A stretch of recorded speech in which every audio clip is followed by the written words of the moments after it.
So this is whew, this car is hot. But this is the second episode, I guess you could say, or whatever, of inspecting a car. This is going to be the road test. First thing you do, obviously fire the car up, check your gauges, make sure everything's good, make sure you got gas so you can actually drive to where you need to go, and your lights. Make sure your lights are working. You don't want to get pulled over. That'd be very embarrassing. Yeah, so let's get your seatbelt on. Let's get out of here. Alrighty, so going down the road. Hopefully the video's clear and the sound's gonna be clear today. I'm gonna try this. I've never done this in the car vlogging type deal, so something new. Either way, it's raining today, so well, geez, popular today. But yes, it is raining today, so obviously I'm going to check my wiper blades. They aren't very good, so we're going to have to put that on the list of getting a new set of wiper blades. But when you're driving the car, before you even get it up to speed, you know, like 40, 50 miles an hour, before you even get it up to speed, get out of the driveway, get out of where you're driving, drive up a couple miles an hour, and hit the brakes. First, you want to make sure you have pedals, so that means it goes down slow, or it goes down a little bit, then it applies it, and then you're stopping. Make sure you have brakes. If the car's been sitting for a long time, your brakes could kind of get like rusted type on there, you know, they're kind of like seized on there, and just be careful, be wary of that. This car was like that's been sitting for like 3 months or so, so the brakes are kind of making a little bit of noise until you get all that little bit of surface rust type deal. That's on like the brakes, so keep an eye on that. But again, you want to make sure you can stop when you're going down the road. Like we're on a back road. Jeez, these wipers are loud. Okay, we're going down a back road. So what you want to do is make sure that the car drives straight. It is going to be hard because this road is not straight, but as you can see, my hands aren't on the steering wheel, and I'm paying attention. I'm also talking to you guys, but I'm paying attention to how the car is driving. Now, when you're down on the highway, if you're driving on the highway, you can do this. Be very careful with it. You can kind of let your hands just kind of glide on the wheel and see if the car is pulling anywhere. And when you're coming to a stop, kind of put your hands up, let them just kind of have a little bit of pressure on the wheel so you can, you know, grab back on the wheel if you have to, but slowly hit the brakes. See if the car is pulling anywhere. If it's pulling to one side, that's probably because either the one brakes or what's happening is one brake is applying a little more pressure than the other. It doesn't matter if that one's working better or worse. It's just obviously one's going to be working a little more, and that could be a bunch of different issues. So keep an eye on that. But yeah, if it's pulling to the right, that brake is slowing that side of the car down faster, so you're going to start pulling to that side. Same thing for the left. And also, when you're hitting the brakes, get up to speed. When you're hitting the brakes, put your foot on the brake pedal, and if you feel your foot coming up and down, like pulsating a little bit, usually that's a good sign that the rotors are warped. And if that case, honestly, it's not even really, it doesn't seem like anybody does machining anymore to actually machine the rotors, so just replace them. They're not that expensive anymore. So you'd have to get new rotors and pads, so keep an eye on that if you need to negotiate your prices. Be like, hey, my rotors are warped, I need pads and rotors. Being that we're on a back road, it's very bumpy, so you're going to want to listen for any weird noises. Suspension noises is you probably won't be able to tell if they're like necessarily ball joints or anything like that, but you want to hear, see if you can hear anything in the front end and the back end. When you go over a bump, does it make like some rattling noises? Does it make just a big thud? Things like that. You gotta pay attention, and you can feel it. You should be able to feel these things by your feet, on your backside. Like you'll be able to feel it in the car. The steering wheel as well. If you got something going on when you're hitting the brakes, is it pulling to one side? Is it pulling to the other side? Which I said before, but is it vibrating, or is the wheel going back and forth? You know, just anything that you're feeling.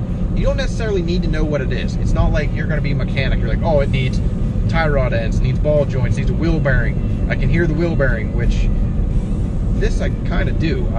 You'll hear like a humming noise, and it's like constant. Possibly a wheel bearing, which is weird because the one wheel bearing isn't very old in this thing.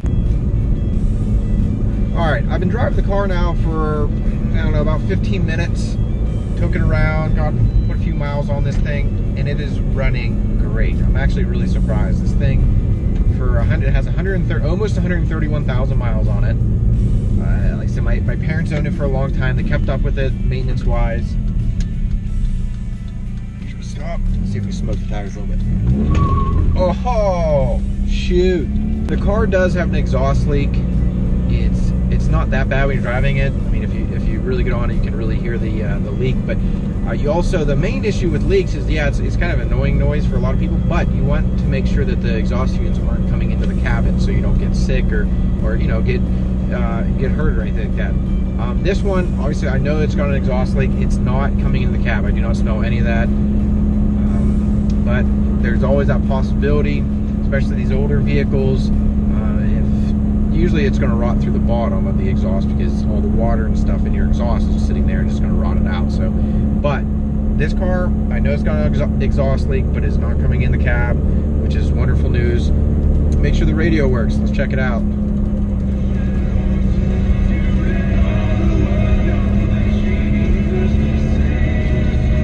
There you go. Yeah, so what else? Make sure for your heat. Okay, now this is a big one. Like that Durango we just got rid of. My niece didn't tell me this, but we figured out when I was driving with the guy.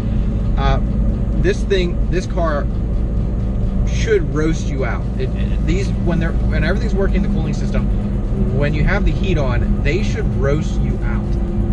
Especially today, I think it's like 40 degrees out today, so it's not that cold. This car, and I can already feel it. The fan's barely even on. But the car should roast you out if the heat is working. If the radiator, everything's working, it's not clogged or anything like that, you should get roasted out when the heat is on. Now, I don't know if the AC works, so we're going to give that a try. I think it has AC. We'll turn to that, hit the AC button. It's cold. Now, is it really cold? We're going to see. It's cold. Yeah. That's cold. That's cold enough for me. I mean, that's not too bad.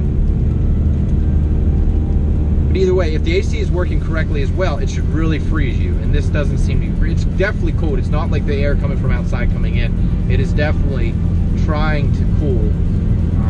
Oh, there it is. It's definitely cooled now. Okay, cool. Great. The AC works. Great. Okay, if you guys can hear the fans, if you get a vehicle and the fans only work on full blast. If you turn it 1, 2, 3, nothing works. Then you turn it like 4, and the thing just, you know, full bore. Usually that means it's the blower motor resistor. It's got resistors in it to slow the fan down until it goes full bore. It goes full speed. It doesn't have any resistors, so it'll let full juice go to the fan and blow as much air as it'll possibly go. So just a heads up, if you guys have a vehicle that's ever happened, it's probably a blower motor resistor. Okay, so I'm almost home, and we did something funky happen. I don't know exactly what it is yet. Hopefully we'll be able to figure it out once I get in the shop, but just almost pulling in the driveway now, and the car is shaking a good bit. It doesn't matter if I'm on the throttle, if I'm off, if I'm on the brakes or not. It seems to be shaking a good bit, so something like that is not sure exactly what it is, but that is good that I took it for that long of a test drive too. It wasn't just down the block, turn around and come back, because if it was, I never would have found that never would have made noise. It didn't make it until about half a mile down the road from my house. So keep that in mind when you're taking them for a test drive. Don't be afraid to actually take them for a little bit of a drive. Okay, so that was the test drive.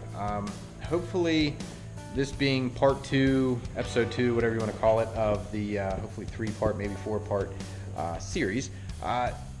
Hopefully you guys got something out of that video of what to look for when you're driving a used car.